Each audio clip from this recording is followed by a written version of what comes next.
Luke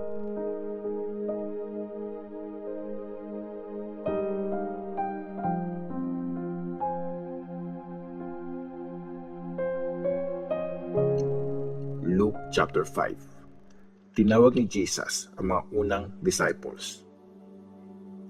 Isang araw, nakatayo si Jesus sa tabi ng Lake Gennesaret.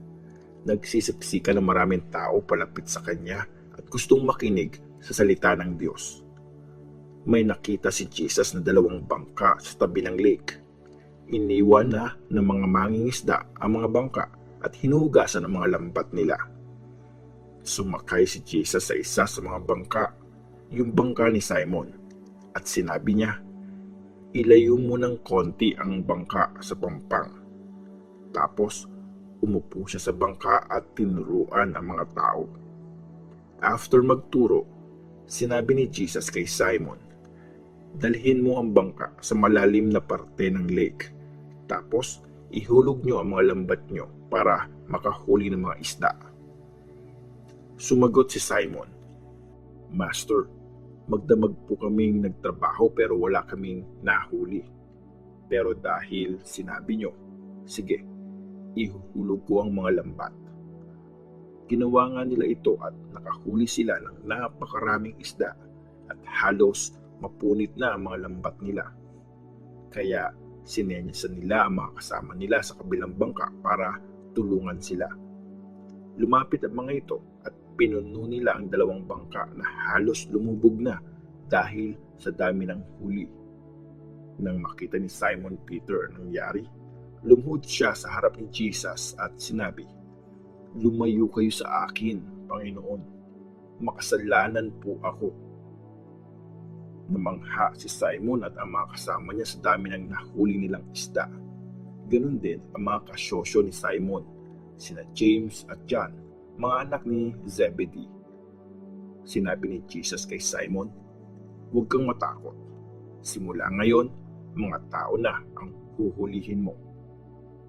Nang madala nila ang mga bangka sa pampang, iniwan nila ang lahat at sumunod kay Jesus.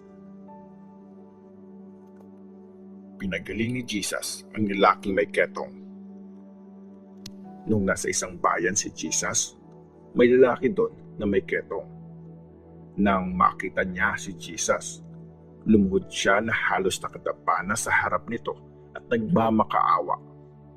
"Sir, kung gugustuhin niyo po, pwede niyo akong pagalingin." Hinawakan siya ni Jesus at sinabi, "Gusto ko, gumaling ka." At nawala agad ang ketong ng lalaki. Inutusan siya ni Jesus, "Huwag mo tong sabihin kahit kanino.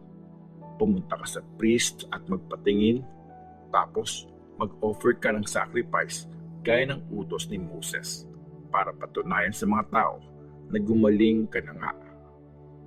Pero kumalat pa din ang balita tungkol kay Jesus, kaya pumunta maraming tao para marinig siyang magturo at gumaling sila sa mga sakit nila. Pero pumupunta siya sa liblib na lugar para mag-pray.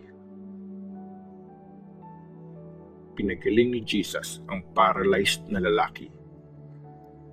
Isang araw, may mga Pharisees at teachers ng law na nakaupo at nakikinig sa pagtuturo ni Jesus. Galing sila sa bawat bayan sa Galilee, Judea at sa Jerusalem. Na kay Jesus ang kapangyarihan ng Panginoon para magpagaling ng mga may sakit. Ilang lalaki ang dumating. Buhat-buhat ang isang paralyzed na lalaki na nasa higaan. Tinry nilang ipasok siya sa loob ng bahay at dalhin sa harap ni Jesus. Pero sa dami ng tao, hindi nila to magagawa. Kaya umakyat sila sa bubong, binutas ito at saka binaba ang lalaki sa gitna ng mga tao sa harap ni Jesus. Nang makita ni Jesus ang pananalig nila, sinabi niya sa lalaki, "Kaibigan, pinatawad na ang mga kasalanan mo." Nag-isip ang mga teachers ng law at mga Pharisees, sino ba ang taong ito na nagsasalita ng mga pang-iinsulto sa Diyos? Di ba? Diyos lang ang pwede magpatawad ng mga kasalanan.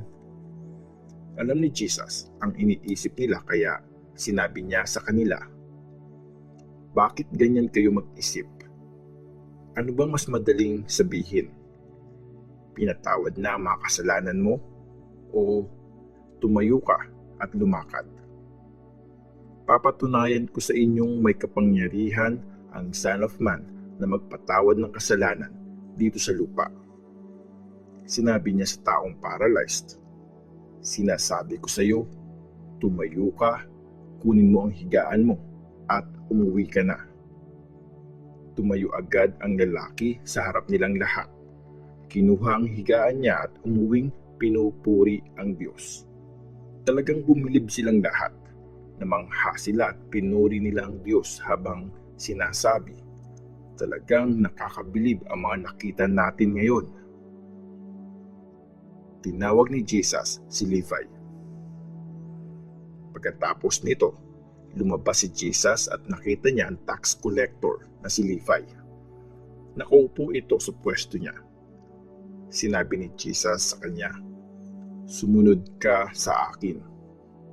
Tumayo si Levi, iniwan niya ang lahat at sumunod siya kay Jesus. Tapos, nagpahanda si Levi ng engranding handaan sa bahay niya para kay Jesus.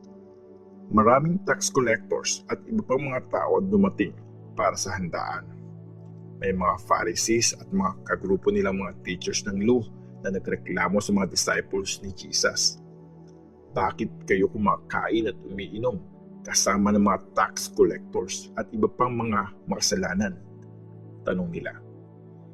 Sinagot sila ni Jesus, "Yung mga may sakit ang nangangailangan ng doktor, hindi yung mga walang sakit. Hindi ako dumating para tuwagin ang mga matuwid, kundi ang mga makasalanan para magsisi sila." Ang tanong tungkol sa fasting.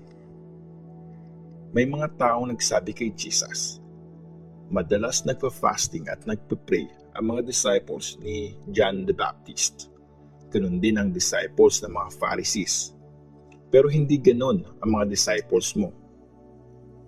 Sumagot si Jesus, "Pwede mo bang sabihin sa mga bisita sa kasalan na mag-fasting sila habang kasama nila ang groom?